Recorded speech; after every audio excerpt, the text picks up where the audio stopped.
General Hospital Spoilers reveal that Lulu is thrown into complete emotional shock when she learns that she is pregnant. But the news does not bring the kind of complicated joy that such a discovery might normally carry.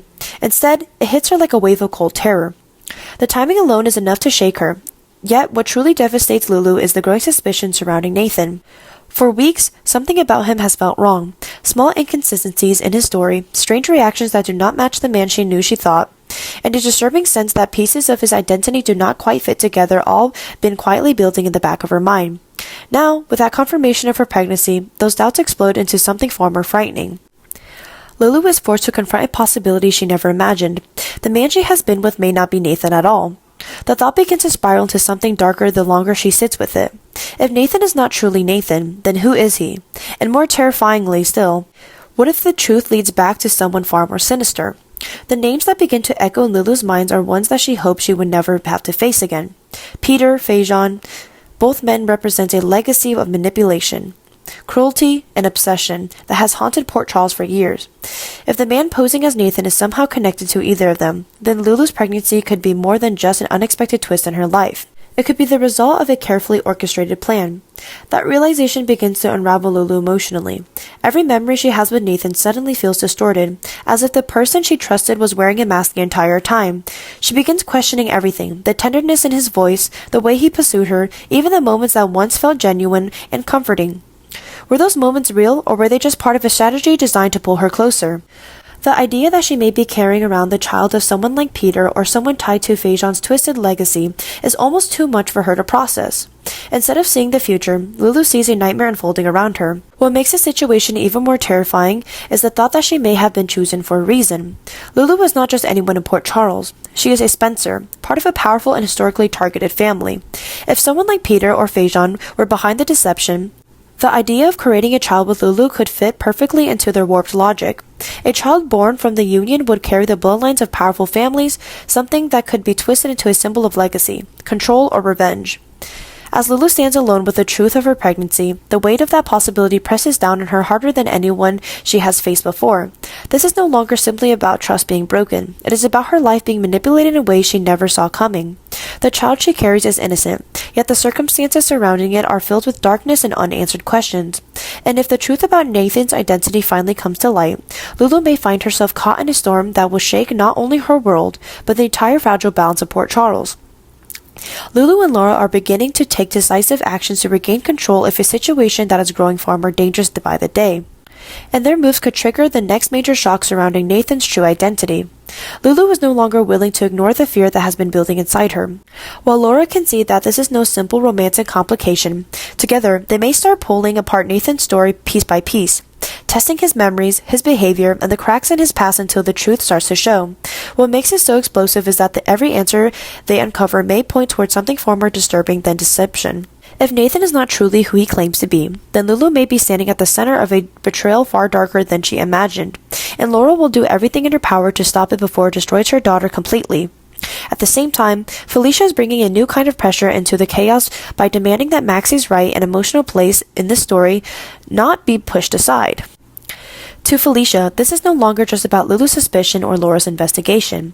It is about protecting Maxie from being erased, humiliated, or emotionally crushed while Nathan's attentions drift further into a dangerous territory. Felicia's determination adds another layer of conflict, because she is ready to fight for Maxie even if it means clashing directly with Lulu and Laura. That tension could quickly spiral into a bitter emotional war, with each woman believing she is protecting the person she loves most. What makes this storyline feel so ready to explode is the way that all these pressures are colliding at once.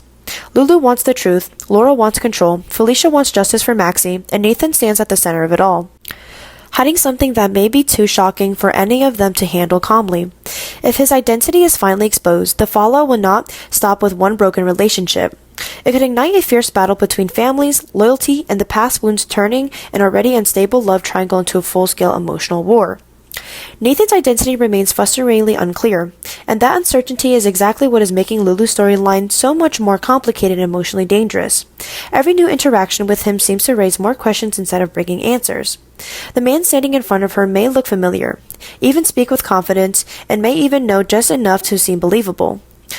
But the cracks are there, and Lulu can feel them. The lingering doubt is changing everything. She is no longer dealing with a simple romantic decision or a personal misunderstanding. She is standing at the edge of choices that could reshape her entire future. What makes Lulu's situation so painful is that every possible path in front of her carries its own risk. If she trusts Nathan, she may be opening her heart to someone whose true motives are still hidden. If she pulls away, she may lose the chance to uncover the truth before it is too late. And if she starts digging too deeply, she could expose herself to danger she is not fully prepared for. That is why her story now feels so layered and volatile. Lulu is being forced to balance fear, instinct, love, suspicion, and a survival all at once. The emotional weight of this mystery is pushing Lulu into a far darker and more complex chapter. She is no longer rely on what she sees on the surface, because the truth about Nathan may be tied to something much bigger than either of them. Every decision she makes now matters more than ever. And the deeper she gets pulled into this uncertainty, the more likely it becomes that her life will be changed in ways she never expected. Lulu is no longer just part of a love story. She is at the center of a psychological storm, and until Nathan's real identity is revealed, her future will remain dangerously unstable.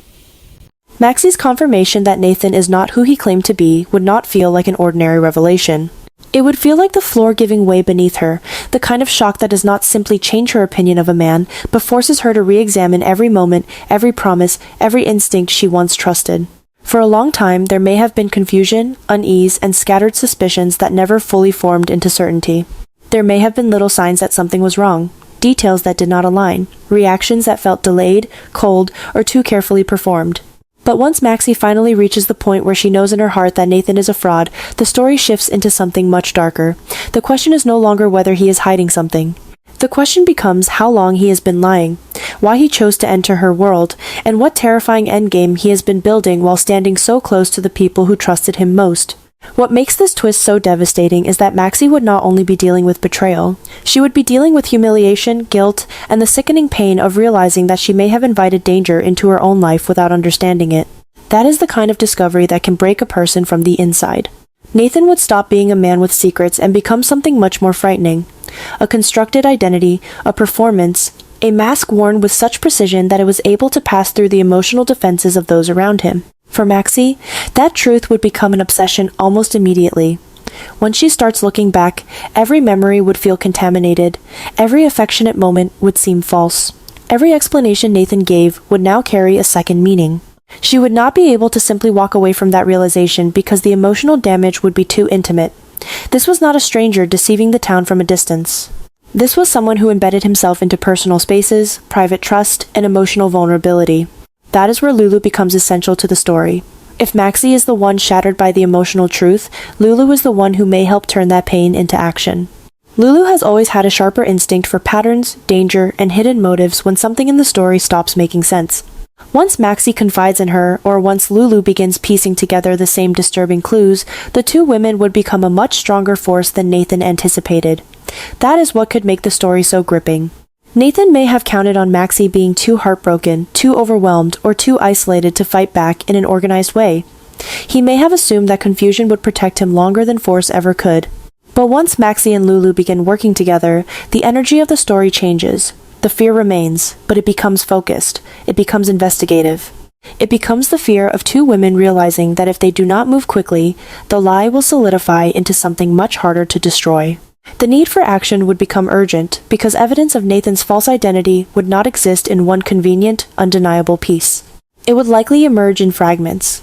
A contradiction here, a missing document there, a timeline that no longer makes sense, a behavior pattern that feels too deliberate to be coincidence. That is what makes the mystery more dangerous and more realistic.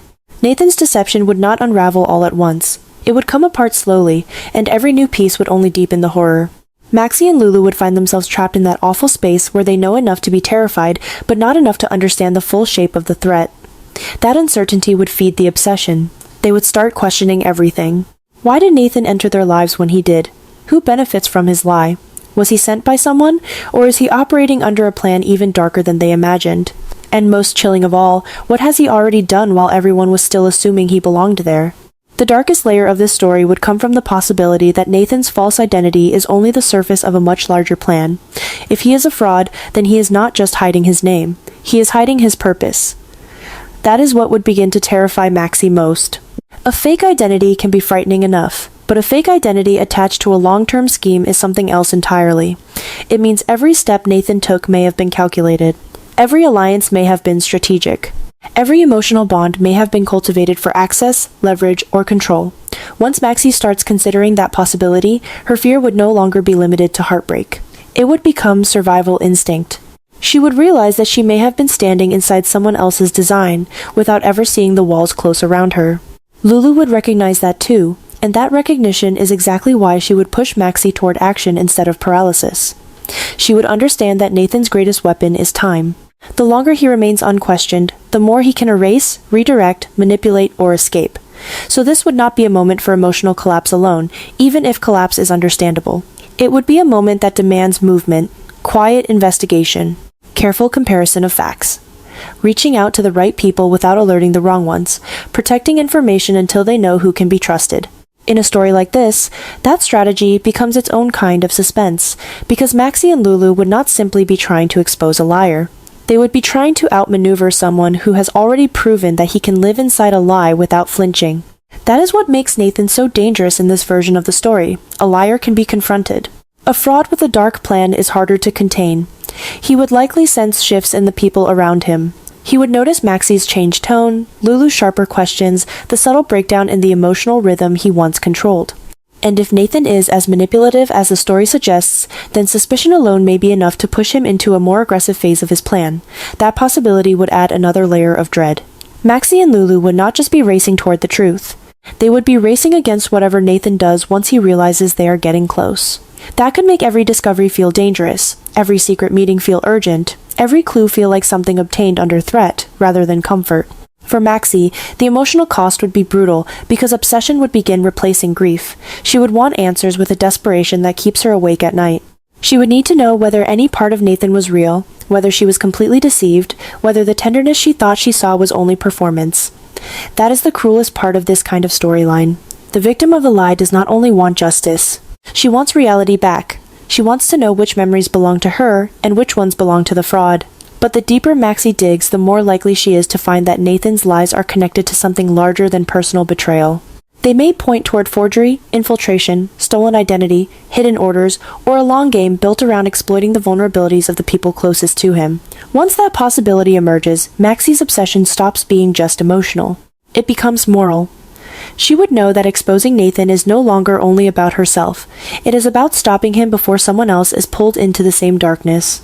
Lulu's role in this would be equally compelling because she would serve as both ally and pressure point. She would encourage action, but she would also force Maxie to face the harshest conclusions instead of clinging to softer explanations. Lulu would be the one asking the difficult questions, insisting that they follow the evidence wherever it leads, even if it leads to truths Maxie does not want to hear. That could create tension between them, but it would also strengthen the drama. Because when fear and friendship collide under pressure, the story becomes more human. Lulu would not want to hurt Maxie, but she would understand that false hope is now dangerous. If Nathan has a dark plan, then sentiment is a luxury they can no longer afford. The evidence itself would become almost haunting. Not because each piece is dramatic on its own, but because together they form the outline of a man who may never have truly existed in the way Maxie believed. A signature that does not match. A background detail that cannot be verified. A timeline that falls apart under scrutiny. A pattern of being present at exactly the right moments for manipulation. A record hidden, altered, or too clean to be natural. Those kinds of clues are chilling because they suggest intelligence, preparation, and patience. Nathan would not just be a liar improvising in panic, he would be someone who arrived with intention. And once Maxie and Lulu see that pattern clearly, they would understand the most frightening truth of all. This deception was never accidental. It was built. That is where the obsession becomes unbearable. Maxie would not be able to stop until she knows the full truth, because partial truth is torture. It leaves space for fear to grow. It leaves space for Nathan to remain larger than life, more myth than man. Lulu would feel that urgency too, though hers would be colder, more strategic. Together they would become women pushed into action not because they are fearless, but because fear itself has become too dangerous to sit with any longer. The emotional heartbeat of the story would lie in that transformation. Maxie and Lulu would stop being passive recipients of shock and become the ones trying to drag the truth into the light before Nathan's hidden plan can do irreversible damage. In the end, the real shock would not simply be that Nathan is a fraud. It would be what that fraud reveals about the danger already surrounding them. His false identity would be only the doorway into a deeper nightmare, one built from manipulation, secrecy, and a plan dark enough to require an entirely invented self. For Maxie, the betrayal would become an obsession because it cuts through love, memory, and trust. For Lulu, the mystery would become a call to action because she would see how quickly lies like this can become lethal if left alone. And that is why this storyline could become so gripping. It is not just about exposing a fake man.